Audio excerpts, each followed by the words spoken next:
impeccable. Bonjour, ici Feldo pour Tonnerre Impeccable, du jeu de rôle, du Warhammer. Et là où je me promène régulièrement, puisque j'aime bien réfléchir en marchant, il y a pas mal de ponts. Et qu'est-ce que les ponts peuvent inspirer dans Warhammer? Il y en a quelques-uns dans Altdorf et dans différentes villes de l'univers, puisque c'est pas mal... les fleuves ont une certaine importance. Dans les clichés de la fantaisie, d'une certaine fantaisie en tout cas, il y a les bons vieux trolls qui peuvent être là pour surveiller des ponts, enfin en tout cas exiger quelque chose en échange d'un passage. Ça peut être rigolo à implémenter dans un petit scénar vite fait, mais il n'y a pas de quoi discuter très longtemps là-dessus. Il y a le côté fragile des ponts qui peut être intéressant, le fait que quand une armée marche au pas, les chocs s'ajoutent, se multiplient, qu'on peut briser un pont. En tout cas, je sais pas à quel point ça pourrait être une légende urbaine, hein. J'avais appris ça en cours d'histoire au collège et il me semble avoir entendu plus tard, mais il paraît que les troupes cassent le pas en formation quand elles traversent un pont. Avec les ponts modernes, il y a quand même des chances pour que ce soit plus nécessaire, mais peut-être qu'avec des ponts plus anciens, ça faisait vraiment sens. Les ponts, c'est aussi, comme à Florence par exemple, des ponts qui peuvent être remplis d'habitations, de boutiques, des structures vraiment vivantes, quoi. D'ailleurs, quand j'avais fait jouer un peu à une époque à Altdorf, j'avais proposé des ponts comme ça, sur lesquels il y avait comme une sorte de marché, des visages de bonne aventure et tout, quoi. Ça n'a rien de très spécial, hein, mais ça peut juste donner un peu de couleur quand on décrit une ville et sa vie quotidienne. Un pont dans un Warhammer vraiment beaucoup basé sur le commerce fluvial et un brin steampunk, bien qu'il n'y ait pas forcément besoin de vapeur pour ça, mais ça peut être des ponts aussi suspendus, qui peuvent s'ouvrir pour laisser passer des navires. À utiliser avec parcimonie bien sûr, mais dans certains coins ça peut le faire. Après tout, il y a bien des châteaux avec des ponts-levis, hein, c'est jamais que la même technologie, plus ou moins. Les ponts, c'est aussi du sabotage. Je pense là à la 7e compagnie, mais le fil rouge sur le bouton rouge, le fil blanc sur le bouton blanc, ou quelque chose comme ça. Oui, quand on est en pays envahi, on peut être tenté de ralentir l'avancée d'une armée ennemie en faisant sauter un pont. Alors dans Warhammer, la poudre n'est pas en très grosse quantité, ça peut être compliqué de faire des explosions de ce genre, mais bon, ça reste envisageable quand même. Donc là, du coup, il est question du pont en tant que point stratégique dans une région. Et clairement, ouais, si on est dans une campagne avec un aspect un peu militaire, ça peut tout à fait être un objectif intéressant. Dans le même ordre d'idée, un pont, ça peut être la fabrication de quelque chose qui permet de changer le terrain. Et cette fois, je pense aux armées romaines dans l'Antiquité qui ont bâti un pont au-dessus du Rhin pour rejoindre les Germains, si je ne me trompe pas. Et aussi Alexandre le Grand qui a bâti un pont pour finir le siège de la ville de Tyr. Alors deux ponts très différents. Pour les Romains, c'était vraiment un pont de bois fabriqué, des sortes de radeaux. Je crois bien qu'en tout cas que c'était ça, hein, à vérifier, mais on est sur du pont assez classique entre guillemets, du génie militaire habituel, surtout pour eux qui étaient des bons ingénieurs. Pour Alexandre et Tyr, si je me trompe pas, je crois bien que c'est Alexandre. Là on est sur quelque chose qui est plus du remblaiement, il me semble que c'est de la pierre, hein, et de la terre qui a été mise pour rejoindre cette ville qui était dans une sorte de micro-île à quelques distances des terres. Et pour le siège de Massala, en territoire israélite par les Romains, c'est un peu la même idée, je crois, une sorte de remblai qui a permis de passer outre les fortifications de la ville. Alors pourquoi ça peut être intéressant tout ça? C'est que dans une campagne qui a des aspects militaires, la construction d'un pont de ce genre, non seulement ça demande dans certains cas une maîtrise technique qui est assez intéressante, qui peut donner du travail à des PJ, ingénieurs ou ce genre de choses, mais il y a aussi des enjeux de protection, de discrétion, enfin travailler la nuit surtout peut-être pour être moins visible des archers ennemis, et quoi qu'il en soit, que ce soit de jour ou de nuit, faire en sorte que les travailleurs puissent opérer sans se faire décimer en permanence. Prévoir aussi peut-être des opérations de diversion. Alors soit c'est le pont lui-même qui fait assez diversion pour qu'on fasse des opérations alternatives à côté. Soit il faut faire des opérations qui vont faire beaucoup de bruit par-ci par-là pour dégager le travail sur le pont, etc., etc. Qu'est-ce que ça peut évoquer d'autre, un pont? Un pont souterrain dans une grotte ou dans une mine naine, un karak, etc. Là, ça rappelle des images de la Moria de Tolkien. Si on a un karak vraiment grand, où on peut avoir des ponts qui vont rappeler celui qui a essayé de traverser le Balrog avant d'être emporté par Gandalf, on peut mettre en place des situations assez dramatiques et évocatrices. L'idée, ce serait pas de rappeler trop directement Tolkien peut-être, enfin, pas de décrire de la même façon, ou de mettre les mêmes situations, les mêmes bestioles, mais s'arranger pour que ça fasse un petit peu écho, de manière inconsciente si possible, ou même consciente, c'est pas trop grave, mais aller puiser dans les sentiments que presque tous les rôlistes ont par rapport à ces scènes qu'ils ont vécues, soit en lisant les romans, soit en regardant les films. Alors là, je passe sous un pont. Parfois, ils sont assez longs enfin assez larges plutôt, pour qu'on sente la réverbération changer. Souvent aussi, suivant l'heure, il y a des véhicules qui passent au-dessus et qui changent les bruits qu'on peut percevoir au micro, mais là, il est assez tard pour que la circulation soit quand même assez limitée. C'est surtout quelques camions de routiers qui transitent encore. On est sur des ponts modernes, hein, vraiment, mais qui ne me déplaisent pas. J'aime bien. Je suis dans un coin qui mélange beaucoup la nature et l'artificiel, et j'aime bien aussi une certaine poésie urbaine. J'aime bien les voies ferrées, tout ça. Donc là, je dois avouer que c'est peut-être un péché, mais j'aime bien ces étoiles qui sont derrière des câbles, des structures métalliques arrondies ou droites, etc. Enfin un peu de tout. Des gros piliers de béton qui soutiennent ces ouvrages, qui auraient de quoi impressionner quand même ces anciens ingénieurs romains. Ce cours d'eau qui est quand même relativement sauvage par ici, avec des berges pas trop goudronnées.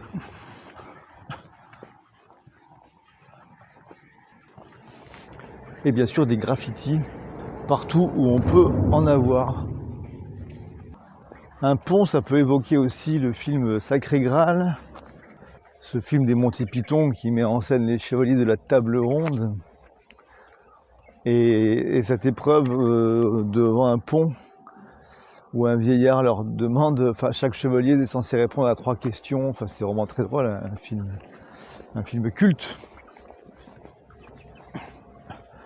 Ça rejoint un peu l'idée que j'ai mentionnée tout à l'heure du troll qui gardait un pont en échange de quelque chose.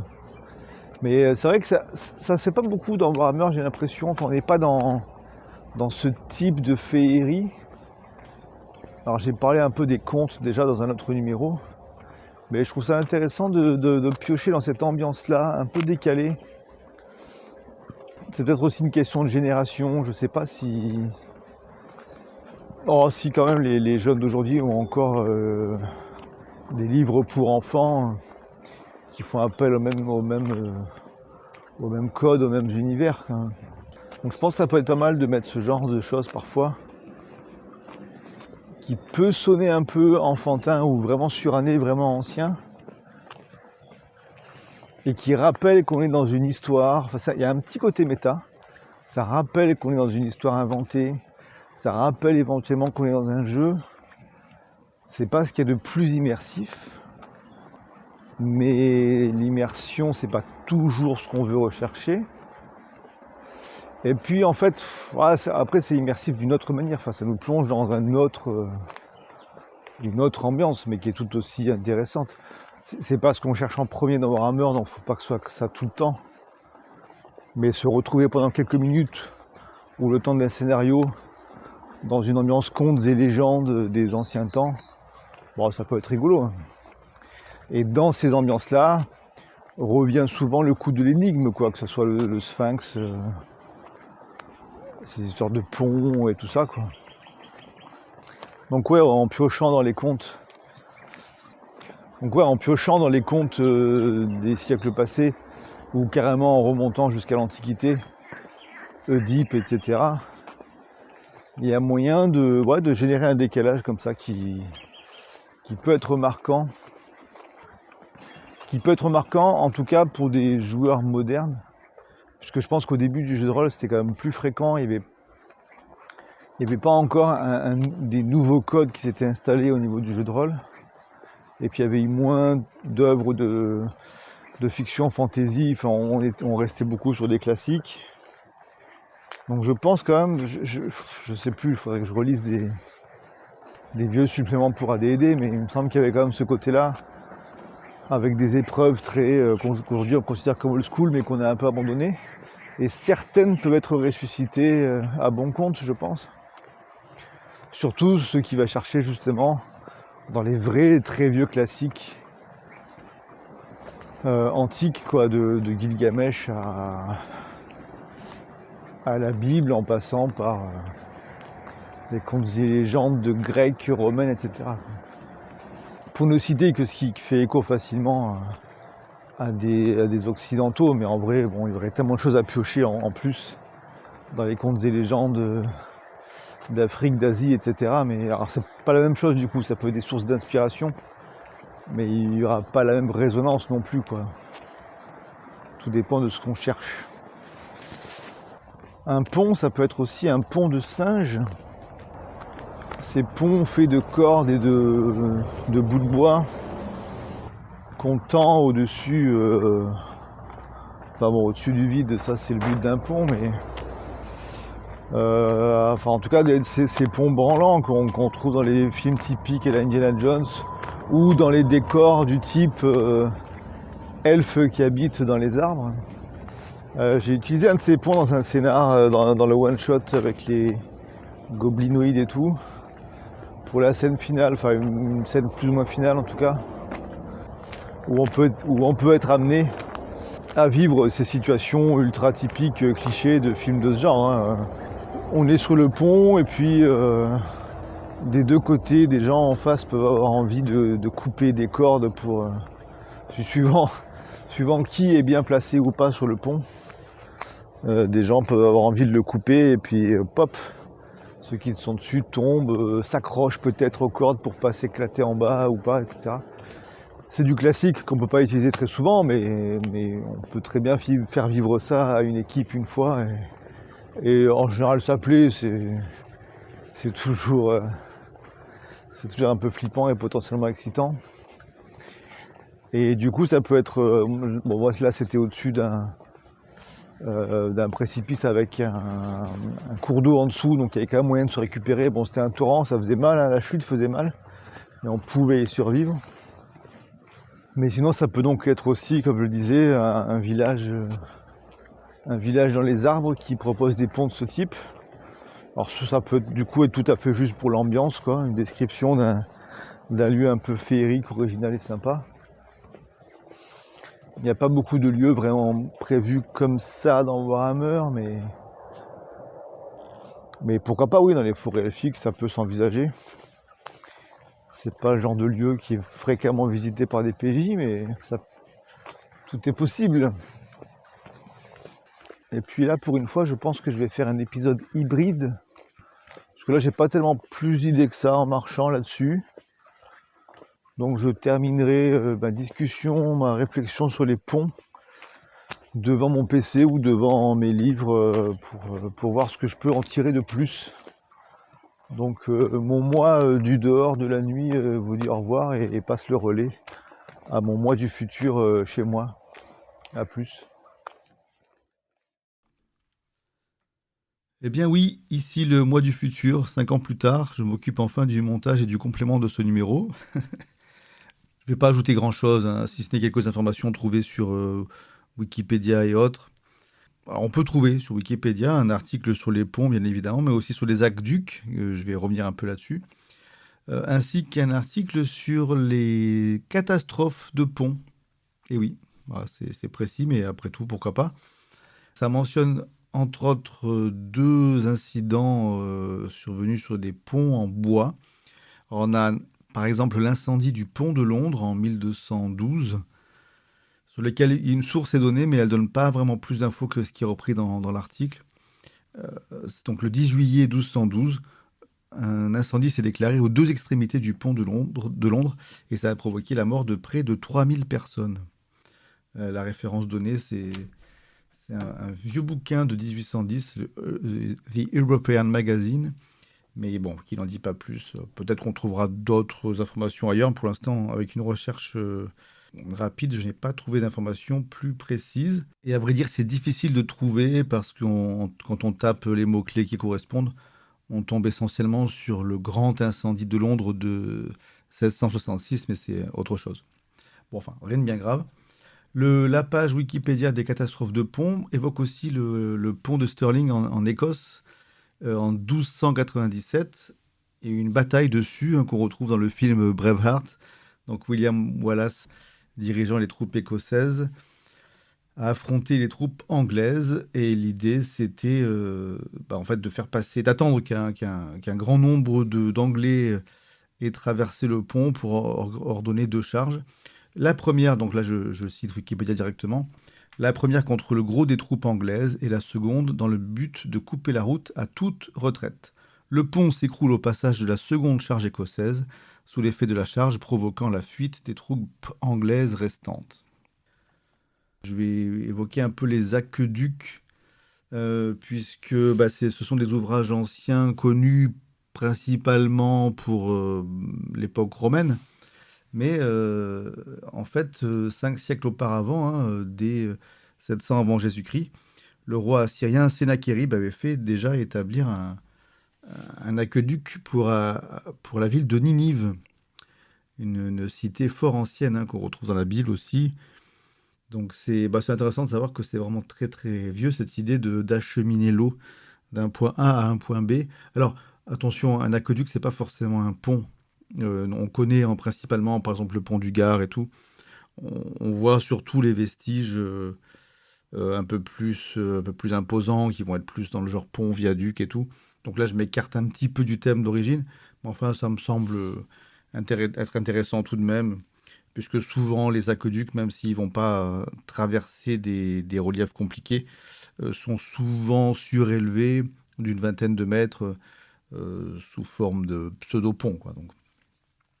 Et d'ailleurs, en fouillant un peu le sujet, j'ai vu qu'il n'y avait pas toujours, alors le pont du Gard, ok, il traverse une grande étendue et il est assez haut, mais pour traverser une vallée, quand c'était trop, trop grand, trop large, en fait, l'ouvrage suivait la pente et descendait, et un système de siphon permettait de gérer quand même la remontée de l'eau après la vallée. Bon, c'était bien sûr assez ingénieux, même si c'est de la plomberie simple, entre guillemets.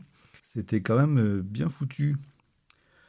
Petite pensée aussi pour la série Colombo, à laquelle je pense par rapport à l'épisode 7 de la saison 1, et qui s'appelle Blueprint for Murder, ou Une ville fatale. Je vais pas dévoiler l'intrigue, et je sais même plus tout à fait si c'est vraiment lié à un pont, mais en tout cas, ça pourrait être facilement adapté à ce genre de contexte. En tout cas, il est question d'un ouvrage architectural de ce type et d'une enquête qui se déroule autour. Un épisode que je conseille. Je conseille d'une manière générale la série Colombo qui a, à vrai dire, plutôt bien vieilli et que j'ai vu sur le tard. Hein. J'ai commencé à la regarder il y a pas si longtemps, hein, il y a quelques années. Quand j'étais gamin, ça m'avait l'air ennuyeux au possible, et c'était ennuyeux pour l'enfant que j'étais, bien sûr. Mais en vrai, c'est très sympa. Ah oui, et je citais plutôt le pont, enfin un pont en tout cas de Florence qui est un peu particulier. C'est le Ponte Vecchio, et c'est donc un pont qui date du XIVe siècle et qui fait à la fois office de galerie marchande, rue piétonne, et qui est le pont le plus ancien de la ville, hein, et largement le plus touristique. Et même s'il n'y a peut-être pas de quoi centrer une campagne entière sur un pont de ce type, ça peut être le contexte un poil charmant et original d'un scénario ou d'une partie de scénario. Mais cette fois-ci, je vais vous quitter et je vous dis à plus tard pour un autre numéro de Tonnerre impeccable. Tchuss.